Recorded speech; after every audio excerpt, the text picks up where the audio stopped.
Praise the lord. ದೇವರು ನಿಮ್ಮನ್ನು ಆಶೀರ್ವದಿಸಲಿ. ಕ್ರಿಸ್ತ ಯೇಸುವಿನ ನಾಮದಲ್ಲಿ ಈ ದಿನದ ಮುಂಜಾನೆಯ ದೇವರ ವಾಕ್ಯಕ್ಕೆ ನಿಮ್ಮನ್ನು ನಾನು ಆಹ್ವಾನಿಸುತ್ತೇನೆ.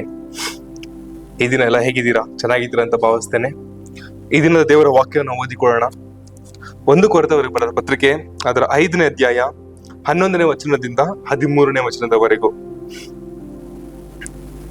ಆದರೆ ಕ್ರಿಸ್ತ ಸಹೋದರನೆನಿಸಿಕೊಂಡವರು ಜಾರನಾದರೂ, ಲೋಭಿಯಾದರೂ, ವಿಗ್ರಹಾರಾಧಕನಾದರೂ, ಬಯ್ಯುವವನಾದರೂ, ಕುಡುಕನಾದರೂ, ಸುಳ್ಳುಕೊಳ್ಳುವವನಾದರೂ ಆಗಿದ್ದ ಪಕ್ಷದಲ್ಲಿ ಅವನ ಸಹವಾಸ ಮಾಡಬಾರದು, ಅಂಥವನ ಸಂಗಡ ಊಟ ಮಾಡಲೂ ಬಾರದು ಎಂದು ಬರೆದಿದೆನು.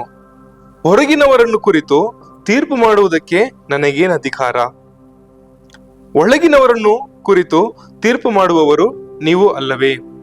ಹೊರಗಿನವರನ್ನು ಕುರಿತು ತೀರ್ಪು ಮಾಡುವವನು ದೇವರು. ಆ ದುಷ್ಟನನ್ನು ನಿಮ್ಮ ಮಧ್ಯದಿಂದ ತೆಗೆದು ಹಾಕಬೇಕು. ದೇವರು ಈ ಒಂದು ವಾಕ್ಯದಿಂದ ನಮ್ಮೊಟ್ಟಿಗೆ ಏನು ಮಾತನಾಡುತ್ತಾರೆ ಎಂದು ನಾವು ಒಂದು ಸಾರಿ ಕಣ್ಣುಗಳನ್ನು ಮುಚ್ಚಿಕೊಂಡು ನಾವು ಧ್ಯಾನಿಸೋಣ. ಹೊರಗಿನವರನ್ನು ಕುರಿತು ತೀರ್ಪು ಮಾಡುವುದಕ್ಕೆ ನನಗೇನು ಅಧಿಕಾರ? ಒಳಗಿನವರನ್ನು ಕುರಿತು ತೀರ್ಪು ಮಾಡುವವರು ನೀವು ಅಲ್ಲವೇ?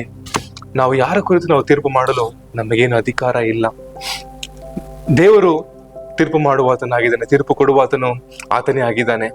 ಒಂದು ನಿಮಿಷ ಕಾಲ ನಮ್ಮ ಮನಸ್ಸುಗಳನ್ನು ನಾವು ಆಲಿಸಿ ನೋಡೋಣವಾ. ನಾವು ಮತ್ತೊಬ್ಬರನ್ನು ತೀರ್ಪು ಮಾಡುವವರಾಗಿದ್ದರೆ ಒಂದು ಸಾರಿ ದೇವರಲ್ಲಿ ಕ್ಷಮೆ ಕೇಳೋಣವಾ. ಅಪ್ಪ, ನಮ್ಮನ್ನ ಒಪ್ಪಿಸಿಕೊಡ್ತೇವೆ ರಾಜ್ಯ ಕರ್ತನೆ ಏಸಪ್ಪ. ಅಪ್ಪ ಕರ್ತನೆ ಪ್ರಜ, ನಮ್ಮಲ್ಲಿ ತೀರ್ಪು ಮಾಡಲು ಕರ್ತನೆ ಪ್ರಜ ನಮಗೆ ಅಧಿಕಾರವಿಲ್ಲ ಏಸಪ್ಪ. ಕರ್ತನೆ ಪ್ರಜ ಇಲ್ಲಿವರೆಗೂ ರಾಜ್ಯ ಕರ್ತನೆ ಅಪ್ಪ ಕರ್ತನೆ ನಮ್ಮ ಮನಸ್ಸಿನಲ್ಲಿ ಕರ್ತನೆ ಪ್ರಜ ಮತ್ತೊಬ್ಬರಿಗೆ ನಾವು ಕರ್ತನೆ ಪ್ರಜ ತೀರ್ಪು ಮಾಡಿದರೆ ಕರ್ತನೆ ರಾಜ ಒಂದು ಸಾರಿ ನಮ್ಮನ್ನು ತೊಳೆ ಶುದ್ಧಿಗೊಳಿಸಬೇಕೆಂದು ಪ್ರಾರ್ಥನೆ ಮಾಡ್ತೇನೆ ರಾಜ್ಯ ಕರ್ತನೆ ಏಸಪ್ಪ. ಕರ್ತನೆ ಅಪ್ಪ ಕರ್ತನೆಪ್ಪ, ನಿಮ್ಮಲ್ಲಿ ಕರ್ತನೆ ನೀತಿವಂತನಾಗಿ ರಾಜ್ಯ, ನೀತಿವಂತಳಾಗಿ ರಾಜ್ಯ ಕರ್ತನೆ ಅಪ್ಪ ಜೀವಿಸಲು ರಾಜ್ಯ ಕರ್ತನೆ ಪಾರ್ಜ ನಿಮ್ಮೊಂದು ಬಲ ನಮಗೆ ದಯಪಾಲಿಸಬೇಕೆಂದು ಪ್ರಾರ್ಥನೆ ಮಾಡ್ತೇನೆ.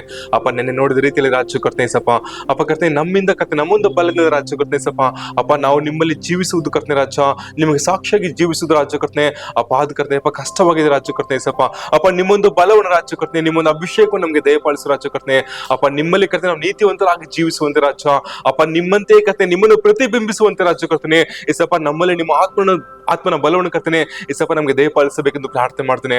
ಇದನ್ನು ಕೇಳುವ ಕರ್ತನೆ ರಾಜ ಒಬ್ಬೊಬ್ಬರನ್ನು ಮುಟ್ಟಿ ಬಲಪಡಿಸು ಏಸಪ್ಪ. ಈ ದಿನದಲ್ಲಿ ರಾಜ್ಯ ಕರ್ತನೆ ಮಾಡುವ ಎಲ್ಲಾ ಕಾರ್ಯಗಳನ್ನು ಕರ್ತನೆ ಅಪ್ಪ ನೀನು ಸಫಲ ಮಾಡಬೇಕೆಂದು ಪ್ರಾರ್ಥನೆ ಮಾಡ್ತೇನೆ ರಾಜ್ಯ ಕರ್ತನೆ ಅಪ್ಪ. ಹೋಗುವ ದಾರಿಯಲ್ಲಿ ರಾಜ್ಯ ಕರ್ತನೆ ಏಸಪ್ಪ ಅಪ್ಪ ನೀನು ಅವರ ಮುಂದೆ ನಡೆಯಬೇಕೆಂದು ಪ್ರಾರ್ಥನೆ ಮಾಡ್ತೇನೆ ರಾಜ್ಯ ಕರ್ತನೆ ಏಸಪ್ಪ. ಅಪ್ಪ ಕರ್ತನೆಯಪ್ಪ ಯಾರು ಕರ್ತನೆಯಪ್ಪ ರಾಜ ಇವತ್ತು ಏನೇನು ಡಿಸಿಷನ್ ತಗೋಬೇಕು ಅಂತಿದ್ದಾರೆ ರಾಜ್ಯ ಕರ್ತನೆ ಅಪ್ಪ, ನಿಮ್ಮಲ್ಲೇ ಪ್ರಾರ್ಥನೆ ಮಾಡಿ ರಾಜ್ಯ ಕರ್ತನೆ ಅಪ್ಪ. ನಿಮ್ಮ ಆಲೋಚನೆ ಅಂತ ರಾಜ್ಯ ಬುದ್ಧಿವಂತರಾಗಿ ಕರ್ತನೆ ರಾಜ ಅಪ್ಪ ನಡೆದುಕೊಳ್ಳುವಂತ ರಾಜ್ಯ ನಿಮ್ಮ ಆತ್ಮನ ಶಕ್ತಿಯನ್ನು ದಯಪಾಲಿಸಬೇಕೆಂದು ಪ್ರಾರ್ಥನೆ ಮಾಡ್ತೇನೆ ಸಪ್ಪ ಅಪ್ಪ. ನೀನು ಹಾಗೆ ಮಾಡಿ ಕೈ ಸ್ತೋತ್ರ ಮಾಡ್ತೇನೆ. ಕೇಳುತ್ತಿರುವ ಒಬ್ಬೊಬ್ಬರು ನಿಮ್ಮ ಸನ್ನಿಧಿಗೆ ಒಪ್ಪಿಸಿಕೊಡ್ತೇನೆ, ನೋಡುತ್ತಿರುವ ಒಬ್ಬೊಬ್ಬರು ನಿಮ್ಮ ಸನ್ನಿಧಿಗೆ ಒಪ್ಪಿಸಿಕೊಡ್ತೇನೆ ರಾಜ್ಯ ಕರ್ತನೆ ಸಪ್ಪ ಅಪ್ಪ. ಕರ್ತನೆ ಇವರನ್ನು ಆಶೀರ್ವದಿಸು, ಬಲಪಡಿಸು. ಯೇಸುವಿನ ನಾಮದಲ್ಲಿ ಪ್ರಾರ್ಥಿಸುತ್ತೇವೆ ಜೀವಳ ತಂದೆಯೇ, ಆಮೇನ್. ದೇವರು ನಿಮ್ಮನ್ನು ಆಶೀರ್ವದಿಸಲಿ. ನೀವು ಸಹ ನೋಡಿ ಮತ್ತೊಬ್ಬರು ಸಹ ಕಲಿಸಿಕೊಡಿ. ದೇವರು ನಿಮ್ಮ ಮೂಲಕ ಅವರನ್ನು ಸಹ ಆಶೀರ್ವದಿಸ್ತಾರೆ. ಆಮೇನ್.